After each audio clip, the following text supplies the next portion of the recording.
Shalom, damai sejahtera bagi kita semua. Terpujilah Allah Bapa yang Maha Kuasa yang oleh kasih-Nya telah menyelamatkan kita melalui Tuhan Yesus Kristus. Pagi ini kita akan melihat Kejadian pasal 9 ayat 1 sampai dengan 29 yang secara keseluruhan menceritakan tentang perintah Allah yang kembali disampaikan kepada Nuh, yang sama seperti dalam Kejadian 1. Pada renungan pagi ini ada satu ayat yang ingin saya soroti, yaitu Kejadian 9 ayat 9. Sesungguhnya aku mengadakan perjanjianku dengan kamu dan dengan keturunanmu. Di sini kita melihat Allah menyatakan dengan tegas perjanjianku, my covenant, perjanjian Allah.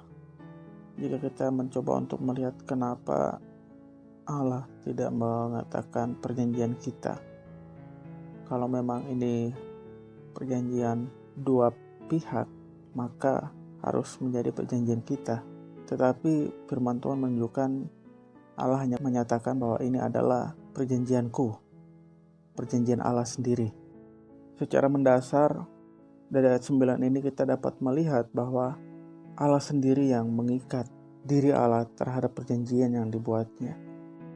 Pertanyaannya, kenapa Allah mau membuat perjanjian yang seperti itu? Kenapa Allah mau membuat perjanjian yang mana Allah sendiri yang mengikat dirinya pada perjanjian itu? Nah, untuk memahaminya kita harus melihat dari pasal 1 ya, sampai pasal 9 ini. Tetapi kita tidak akan membahas lagi dari pasal 1 karena sudah pernah dibahas sebelumnya dalam renungan-renungan yang sudah disampaikan. Kisah mengenai air bah dalam pasal 6 sampai dengan pasal 9 ini adalah kisah tentang hukuman Allah bagi manusia yang saat itu jahat di mata Tuhan. Sesungguhnya ini kisah yang sangat-sangat tragis, di mana Allah menunjukkan murkanya untuk sesaat atas kejahatan-kejahatan manusia di muka bumi. Kisah Nuh dan air bah adalah kisah tragis kemanusiaan yang pernah terjadi di muka bumi. Seluruh manusia mati karena air bah itu, dan hanya Nuh dan keluarga yang selamat. Sangat mengerikan. Kita dapat melihat seperti tsunami, banjir bandang. Itu adalah bencana yang merusak dan mengerikan, padahal hanya bersifat lokal. Belum lagi air bah yang dikisahkan ini yang memenuhi seluruh bumi. Bayangkan ada begitu banyak manusia yang mati, hewan-hewan yang mati.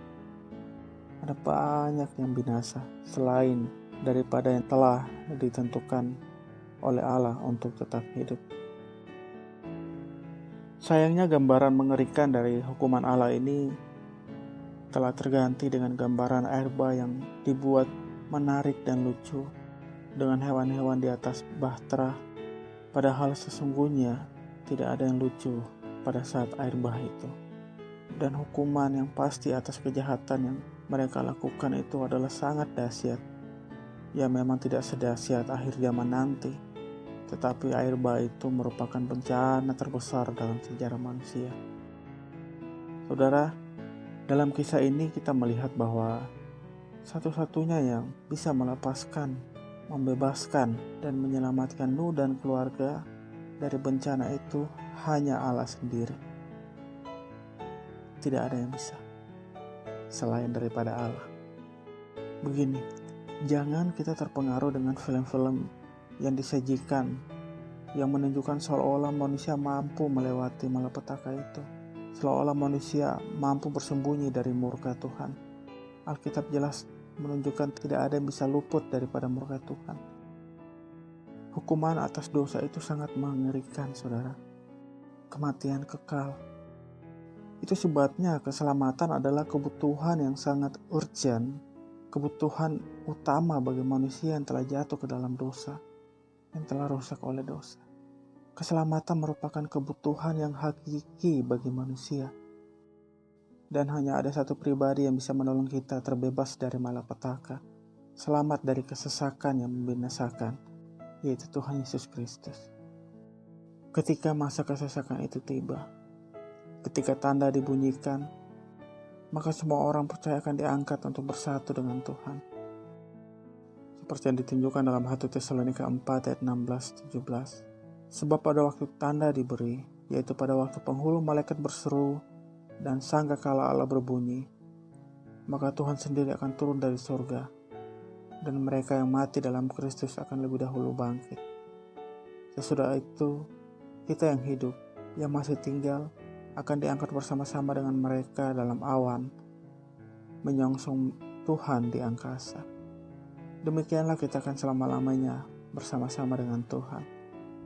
Kita adalah orang-orang yang telah ditentukan Allah untuk diselamatkan.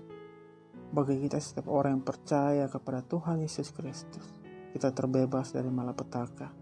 Kita terbebas dari masa kesesakan yang besar. Masa yang digambarkan dalam kitab Wahyu sungguh-sungguh mengerikan. Tetapi oleh karena percaya kepada Tuhan Yesus, seperti yang ditunjukkan dalam 1 Tesalonika 5 ayat 9, karena Allah tidak menetapkan kita untuk ditimpa murka, tetapi untuk beroleh keselamatan oleh Yesus Kristus Tuhan kita, yang sudah mati untuk kita.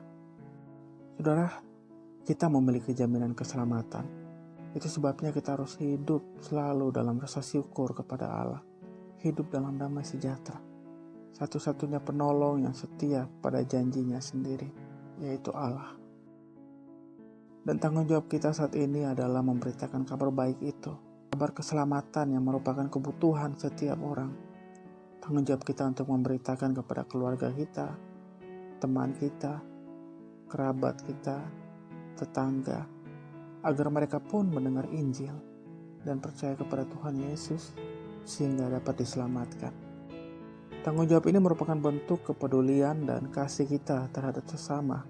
Betapa bahagianya jika kita melihat seluruh anggota keluarga kita masuk ke dalam kerajaan surga, bersatu dengan Allah dalam kekekalan.